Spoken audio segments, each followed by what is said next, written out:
All right, now let's go number 2. Get to Palo Alto Networks. Dan Ives. Dan, welcome. Good to see you. Just increased your target to 290 from 225.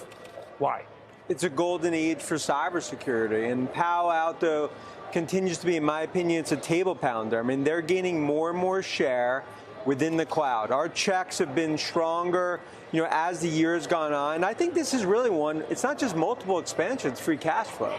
And I think what's starting to happen right now. But why that? I agree. Okay, cybersecurity, we know. We got China hacking everybody. Russia's doing whatever. But why Palo Alto Networks? There is a lot of competition in cybersecurity. Sure, and really, they at this point are really getting the lion's share of incremental cybersecurity as we move to the cloud. Palo Alto, I think what you've seen, share gains, they've really flexed the muscles again. I think what's starting to happen here is that this is a story going into its next gear of growth. And in my opinion, when I look at cyber, we're looking at probably 15 to 17% growth this year in a 2 to 3% IT spending environment. That's why I view this as a green light to own cyber, where Palo's been one, even though the stock's risen and many were sort of saying skeptical to begin the year, I still view it as a table pounder name to own. You talk about the cloud theme of cyber, but I assume all software now is cloud. So what is the cloud theme? Is anybody not on the cloud? Yeah, so there's certain names, like a name like a Checkpoint or a Fortinet. Fortinet's still one of our favorites. That's more what I would call not as much of a cloud play when it comes to cyber.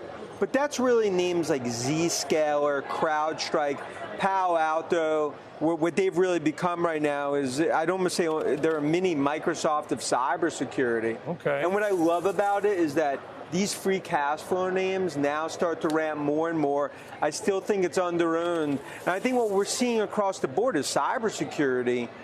With 45% of workloads in the cloud, cybersecurity is just going to get more and more growth. And I think it's going to be an M&A frenzy second half of the year. Would they be a buyer or a seller? I think they're a buyer. But I do believe we're going to have a tidal wave. Palo Alto would be the buyer, but that means they're spending a lot of money and buying, stocks that get bought. We know what they do; they rocket higher, and you love it. Sometimes the buyers don't. No doubt. I think with Palo, they've been tactician-like in terms of the way Nikesh and the team have executed. And I think from an investor perspective, this has been one where it's the best of both worlds. You have the growth. You have the cloud element, and then ultimately you have the free cash flow story that continues to play out. And that's why, in my view, in what we're seeing in broader tech, you came into the year, the New York City cab driver was bearish on tech stocks. We continue to view that tech stocks are going to be up 12, 15% the rest of the year. Cyber, cloud, and of course this AI revolution, which I view as more of a 1995 moment playing out, not a 1999 moment. I'll pivot a little bit to this company. It's brand new. We've never talked about it. It's called Tesla. They make cars. I don't know if you ever heard of them.